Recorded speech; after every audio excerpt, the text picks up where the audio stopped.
Prime 9 editors analysis. నేను రాజు. వాస్తవంగా తమిళనాడు రాజకీయాలు ఎప్పుడు కూడా కాస్త గందరగోళ పరిస్థితిలో ఉంటాయి. ఇటీవల వరకు కూడా మనం చూసాం. అక్కడ ఓటర్లే కాస్త భిన్నమైనటువంటి పరిస్థితుల్లో ఉన్నారేమో అని మనం అనుకున్నాం. కానీ రాజకీయ పార్టీలు కూడా ఒక రకమైనటువంటి భిన్న పరిస్థితులు కలిగి ఉన్నాయి.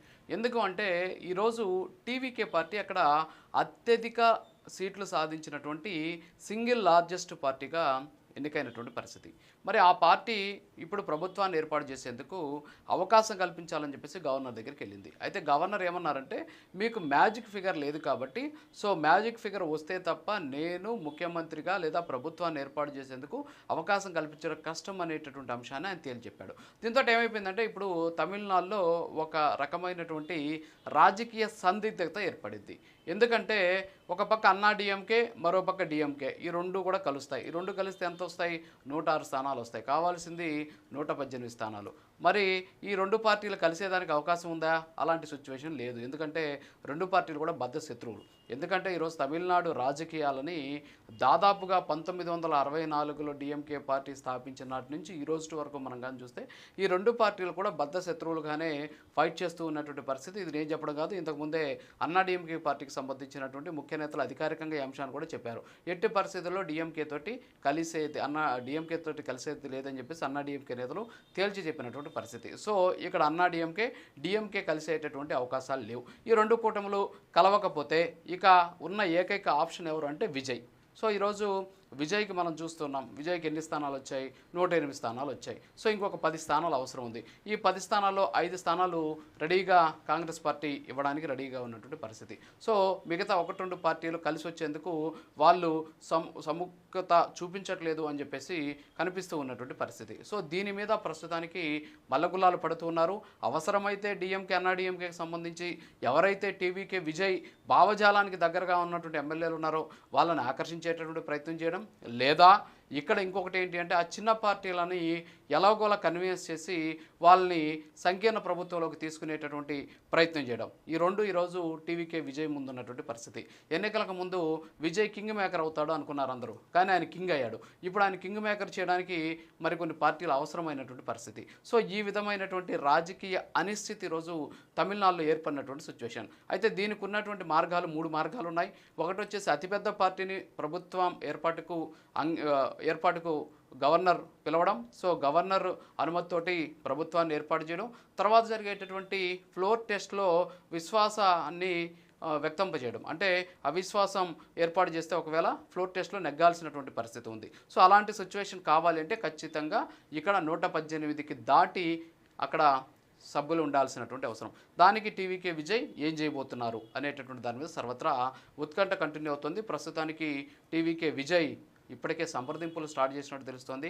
So Congress party already support చేసింది కాబట్టి ఇంకొక 5 స్థానాల కోసం ఏం చేయాలి అనేటటువంటి దాని మీద మల్లగుల్లాలు కూడా పడుతున్నారు. మరోపక్క విజయ్ ప్రమాణ స్వీకార ఏర్పాట్లు కూడా అర్ధాంతరంగా నిలిచిపోయినటువంటి సిచ్యువేషన్ ఉంది. అలాగే విజయ్కి ఇచ్చినటువంటి సెక్యూరిటీని కూడా విత్డ్రా చేసుకున్నారు. ఆయనకి ఇచ్చిన కాన్వాయ్ని కూడా వెనక్కి తీసుకున్నటువంటి పరిస్థితి ఉంది. సో ఇప్పటి వరకు కూడా మనం ఒక మాట అనుకునే వాళ్ళం అందరం కూడా, గవర్నర్ అంటే అధికారాలు ఏమి ఉండవు. సో ఆయన అక్కడ ఒక కేవలం రబ్బర్ స్టాంపు అనేటటువంటి ఒక నానుడి కావచ్చు, ప్రచారం కావచ్చు గతంలో జరిగినటువంటి పరిస్థితి. సో ఇప్పుడు అర్థమవుతోంది గవర్నర్కు ఉన్నటువంటి విశిష్ట అధికారాలు ఏంటి అనేది. ఈరోజు గవర్నర్ తీసుకునేటటువంటి డెసిషనే హంగ్ అసెంబ్లీ ఏర్పడినప్పుడు ఆ రాష్ట్ర రాజకీయ భవిష్యత్తును మార్చేటటువంటి పరిస్థితి. సో ఇక్కడ మనకున్నటువంటి రాజ్యాంగం చెబుతున్నటువంటి అంశాలను బట్టి, ఒకటి అతిపెద్ద పార్టీగా ఉన్నటువంటి టీవీకేని ప్రభుత్వ ఏర్పాటుకి అవకాశం కల్పించడం, ఫ్లోర్ టెస్ట్ పెట్టడం. సో ఫ్లోర్ టెస్ట్లో నెగ్గకపోతే మళ్ళీ ప్రభుత్వం కూలిపోయేటటువంటి అవకాశం ఉన్నాయి. అలా కాకుండా చిన్న పార్టీలన్నీ కూడా పోల్ తర్వాత అంటే ఇప్పుడు ఎన్నికలు అయిన తర్వాత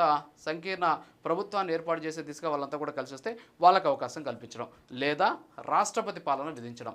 ఇవన్నీ కూడా కాదు అనుకుంటే మళ్ళీ ఇంకొకసారి ఎన్నికలు నిర్వహించడం. ఎందుకు ఎన్నికలు నిర్వహించాలంటే ప్రభుత్వాలు సక్రమంగా నిలవకపోతే ఖచ్చితంగా అనిశ్చితి ఏర్పడినప్పుడు మళ్ళీ ఎన్నికలు నిర్వహించడం. సో ఈరోజు తమిళనాడులో అలాంటి సిచ్యువేషన్ ఉంది. సో విజయ్ మొదటిసారి పార్టీ పెట్టారు, అత్యధిక స్థానాలు సాధించాడు, నెంబర్ 1 పొజిషన్లో ఉన్నాడు. కానీ ఇక్కడ మ్యాజిక్ ఫిగర్ ఏదైతే ఉందో అది రాకపోవడం వల్ల ఈరోజు ఒక గందరగోళమైనటువంటి సిచ్యువేషన్ ఏర్పడింది. సో ఇప్పుడు ఈ పరిస్థితి అంతా కూడా అంటే నిర్ణయాధికారం ఎవరి చేతిలో ఉంది?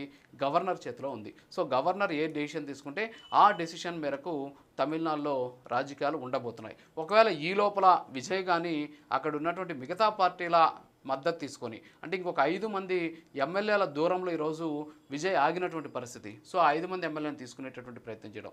దీనికి అంతటికంటే ముందు ఏం చేశారంటే అటు డిఎంకే కావచ్చు, అలాగే అన్నా డిఎంకే కావచ్చు, వీళ్ళు క్యాంపు రాజకీయాలు స్టార్ట్ చేశారు. ఎందుకు క్యాంపుల రాజకీయాలు స్టార్ట్ చేశారంటే ఈ ఎమ్మెల్యేలు ఎవరైనా 5 మంది వెళ్ళి అక్కడ సపోర్ట్ చేస్తే దానివల్ల ఎక్కడ మొదటిగా మోసం వస్తుందనేటువంటి ఉద్దేశంతో ఇప్పటికే క్యాంపులకు తరలిస్తూ ఉన్నటువంటి సిచ్యువేషన్. సో ఓవరాల్గా చూస్తే తమిళనాడు ఓటర్ మాత్రమే డిఫరెంట్గా అక్కడ థింక్ చేయడు, పొలిటికల్ పార్టీలు కూడా థింక్ చేస్తున్నాయనేది ఇక్కడ స్పష్టంగా తెలుస్తుంది.